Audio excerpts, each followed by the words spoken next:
बहुत खुश हो रहे थे कि मौर्य साहब आ गए हैं समाजवादी पार्टी में। अपर्णा यादव बीजेपी में चली गई है सपा परिवार से। नहीं, वो बीजेपी में कहाँ, वो तो अपने मायके में चली गई हैं। उनका तो मायका है। पहले आपने नहीं देखा अखिलेश यादव जी की सिक्योरिटी हटा के अपर्णा को दे दी गई सिक्योरिटी, तो वो तो पहले ही योगी आदित्यनाथ जी की प्रिय रही हैं। जाता रही। हाँ, गौशाला में जाते रही और उनके मायके से दीवार लगी है बाबा योगी आदित्यनाथ जी की, तो वो भाई मानते हैं उनको, वो अपने मायके गई हैं, उनसे क्या फर्क पड़ता है। कितना झटका लगा है समाजवादी पार्टी? कुछ झटका, एक वोट का भी झटका नहीं। मीडिया तो दिखाएगी कि बहुत बड़ा स्तंभ खिसका दिया, न जाने क्या क्या हो गया और वो समाजवादी पार्टी टूट गई और पूरा समाजवादी कुनमा खिसक गया। कुछ नहीं, एक सिंगल वोट का भी कोई फर्क नहीं पड़ना। अपर्णा पहले से ही हुई है, वो पहले से ही हुई। बाबा का जादू चल गया है। अरे काहे का जादू, अपनी बहन को बराबर में बिठा लिया, काहे का जादू। वो बाबा की बहन है और बाबा को अपनी जो गरीब बहनें हैं उनके लिए बाबा ने नहीं सोचा। वो मुलायम सिंह के बेटे की बहू है, इसलिए वो बहन है। और डिम्पल क्यों नहीं गई फिर? बहन है तो। डिम्पल नहीं है ना, डिम्पल के यहाँ इनकी दार नहीं करनी है। डिम्पल इनको भाई नहीं मानती है। डिम्पल भाई इसलिए नहीं मानती है, उसका भी तो वही है, मायका है, लेकिन वो अपना इन्हें भाई नहीं मानती है। तो खूब बहन मानते रहे, वो नहीं मानती क्योंकि इन्होंने उत्तर प्रदेश की बहनों की और बेटियों के साथ जो अत्याचार और अन्याय किया है, इसलिए वो डिम्पल नहीं मानती इनको अपना भाई। समाजवादी बहू में कंट्रोल से बाहर हो गई है क्या? नहीं, कोई बहू कंट्रोल से बाहर नहीं है। वो उनकी पहले से ही मायके में गई है, तो अपना मायके में जाना चाहिए और चली गई, अच्छी बात है, स्वागत करना चाहिए सबको। तो कुनबा बिखर रहा है समाजवादी? कोई कुनबा नहीं बिखर रहा है। समाजवादी पार्टी के राष्ट्रीय अध्यक्ष अखिलेश यादव हैं और समाजवादी पार्टी चुनाव लड़ रही है। 403 पे अखिलेश यादव लड़ रहे हैं, ये समझ लो। और मैदान एकदम जंग का मैदान खुल चुका है पूरा, एकदम उत्तर प्रदेश यादव जी चुनाव में डूब चुका। बिटिया बीजेपी में है तो बनी रहे।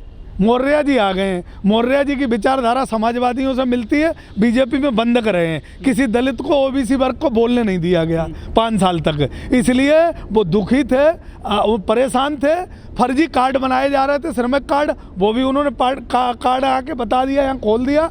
कुछ नहीं है वहाँ, जो उनकी आवाज़ दबी हुई थी, समाजवादी पार्टी में आके आवाज़ खुलेगी और यहाँ खुल के काम करेंगे जनता के लिए। अपर्णा यादव के जो पति हैं वो बीजेपी को वोट करेंगे या समाजवादी करेंगे?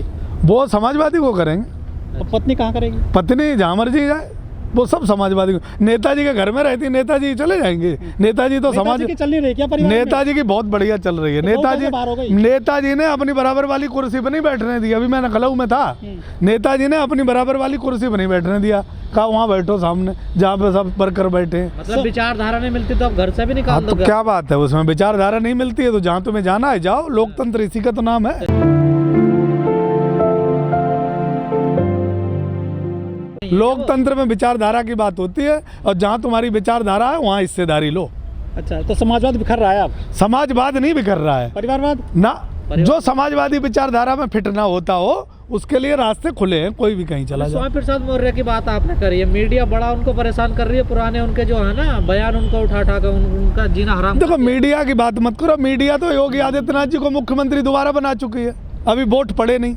मैं कह रहा हूँ ना, दोबारा बाबा योगी आदित्यनाथ जी को शपथ दिला दी मीडिया ने। मीडिया तो पैसे लेती है, मीडिया तो बिकती है। मीडिया का एक एंकर कभी विकास पे सवाल पूछता हो किसी से? तुम बताओ। बाबा योगी आदित्यनाथ जी पे 20 बनाम 80 के सवाल पूछ रहे हैं। बाबा योगी अनाथ हिंदू मुसलमान करवा लो। कोई मीडिया ने अगर देश के विकास का, उत्तर प्रदेश के विकास में 5 साल में उन्होंने क्या काम किया, किसी मीडिया के एंकर ने सवाल किया हो तो बताओ? कोई सवाल नहीं किया जा रहा। आई थी आपकी 2012 में, तो नोएडा में जो है समाजवादियों ने खुलेआम फायरिंग करी थी सेक्टर 18 की मार्केट में। इस बार क्या करोगे?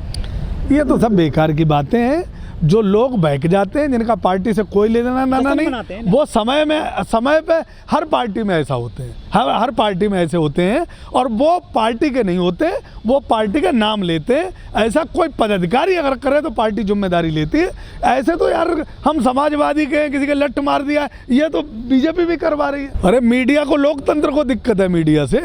मीडिया को तो सबसे बड़ा देश से दिक्कत है, जो लोकतंत्र और संविधान है उससे, उसको मीडिया को दिक्कत उससे है, क्योंकि संवैधानिक तरीके से मीडिया काम नहीं कर रही। मीडिया अगर मान लो विपक्ष का कोई है, उसे आधा घंटे दिखाएगी और 23.5 घंटे दिखाएगी मोदी जी को और योगी जी को। तो भाई लोकतंत्र मीडिया में चौथा स्तंभ माना गया है, नहीं अपना निभा रहे, वो एक तरफा दिखा रहे। अरे तो मोदी जी के 12 करोड़ की गाड़ी आ सकती है, टाइपराइटर खराब हो जाएगा तो मजाक नहीं बनेगा। जब 12 करोड़ की गाड़ी आई, 8,500 करोड़ का हवाई जहाज है, 3400 करोड़ की अपनी मर्जी से मूर्ति बना देते हैं, 20 लाख करोड़ का पार्लियामेंट बना देते हैं, तो मजाक तो उड़ेगा ना। लोकतंत्र है। टेक्निकल मिस्टेक हो सकती है। अरे भैया टेक्निकल मिस्टेक, मोदी जी तो सर्वज्ञानी हैं, उन्हें तो तीनों लोगों का ज्ञान है, तो कैसे हो सकती है? अरे वो तो भगवान के अवतार है, कैसे हो सकती है टेक्निकल मिस्टेक? बेइज्जती करवा दी। अरे भाई देखो, मोदी जी को मान लो जनता ने भर भर के दे दिया है, वो फेल हो गए, उनको समझ नहीं आ रहा है कि करना क्या है। उन्हें बिना देखे बोल नहीं सकते मोदी जी। कौन? अरे बिना देखे तो कभी बोले ही नहीं। उनके सामने शीशे में लाइट लगी रहती है, वहाँ से अक्षर निकलते रहते हैं, वो दुनिया को दिखाते हैं कि मैं बहुत बढ़िया बोलते हैं। आशीर्वाद देते हैं उनको 2019 में। आशीर्वाद तो कोई भी किसी को, बड़े बूढ़े कोई भी किसी को दे दो, आशीर्वाद से नहीं होता, जनता के वोट से होता है। लोकतंत्र में सुनो, लोकतंत्र में जनता के वोट से फैसला होता है, वो आशीर्वाद से फैसला। बहू तो उनकी बहन है बाबा योगी आदित्यनाथ जी की, चली गई तो उसका टेंशन मत लो। जश्न खट्टा तरह पड़ गया, कोई खट्टा नहीं है। 400 300 से पार आ रही हैं, और एक एक किसान को जितना दुखी किया है इनने, जितना परेशान किया है, खालिस्तानी पाकिस्तानी आतंकवादी बताया है, सही समय आ गया डिसीजन लेने का, किसान अब फैसला लेगा। लेकिन सर जो मंत्री हैं ना, किसानों से मिल रहे हैं मुजफ्फरनगर में जाकर। अरे मंत्री मिल रहे हैं, देखो तुम्हारे घर कोई आ जाएगा, किसी के कोई घर आ जाएगा, ये हमारे देश का एक बहुत बड़ा अच्छी बात है। कोई भी किसी से पहले भागते थे लाठी लेकर के उनके पीछे। हाँ तो अभी भी भागेंगे, जब विचारधारा की और वोट की और हक की लड़ाई आएगी ना, तो अभी भी लठ लेके भागेंगे। कैसे संजय बालियान मिले, कैसे देख रहे हो उसको? अच्छी बात है, मिलना मिलाना बुरी बात नहीं है, लेकिन वोट नहीं दिया जाएगा। उन्होंने साफ बोल दिया है कि भारतीय जनता पार्टी ने हमें धोखा दिया है, भारतीय जनता पार्टी ने किसानों को खालिस्तानी पाकिस्तानी बताया है, भारतीय जनता पार्टी ने खंजर भोंका है, और बाबा योगी आदित्यनाथ जी का बहुत बड़ा सहयोग रहा खंजर भोंकने में। इसलिए उत्तर प्रदेश के अंदर भारतीय जनता पार्टी को कोई किसान वोट देने वाला नहीं, ये ऐलान हो गया। सपा को देने को मना कर रहे हैं, कौन सपा को देने? कोई सपा को देने को मना नहीं कर रहा है, उनने सिर्फ भारतीय जनता पार्टी की बात की है। नहीं, गठबंधन के लिए ऐलान कर दिया था ना पहले, फिर बाद में वापस ले लिया, यू टर्न हो गए। वो गठबंधनों के लिए मना नहीं किया, उन्होंने ये कहा है कि हम किसी पार्टी को सपोर्ट बहुत ज़्यादा नहीं करेंगे, उनका जो खाक पंचायतों का एक सिस्टम होता है उसके तहत उन्होंने कहा है। लेकिन ये भारतीय जनता पार्टी का विरोध किया है, क्योंकि भारतीय जनता पार्टी ने किसानों के साथ अन्याय किया। मुजफ्फरनगर जो है एक दंगे के लिए जाना जाता है, जिस तरह से गुजरात फाइल लोग देखते हैं, याद करते हैं, ये टैग नहीं हट रहा है। इस चुनाव में भी लोग कह रहे हैं कि यदि सपा सरकार आ गई ना, दंगे और गुंडागर्दी फिर से हो जाएगी। देखो, ये टैग सिर्फ भारतीय जनता पार्टी को सूट करता है, आम आदमी भी कहते हैं।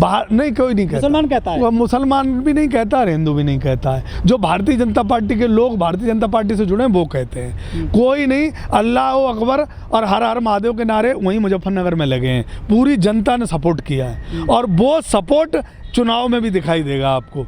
ये दिमाग से निकाल दो, जो भारतीय जनता पार्टी के लोगों ने दंगा कराया था उनका पर्दा फास्ट हो गया। किसान क्या करने वाले हैं अब? किसानों को तो कुछ नहीं मिला। किसान भारतीय जनता पार्टी को वोट देने वाला नहीं है। आंदोलन करोगे दोबारा? आंदोलन बिल्कुल, जो अगर ऐसे ही चलता रहा, इन्होंने जो किसानों के साथ वादे किए थे, जो कमेटी गठित करने की बात की थी, जो शहीद किसानों को उनका सहायता देने की बात की थी, उन पर अभी सरकार ने कुछ नहीं किया। ये आंदोलन, ये जो चुनाव हो जाए उसके बाद डिसीजन लेंगे कि आगे किसानों पे करना क्या है। पूरी किसान पंचायत बैठेगी, मीटिंग होगी, कार्यकारिणी बैठेगी, और इस पर फैसला लिया जाएगा कि होगा क्या।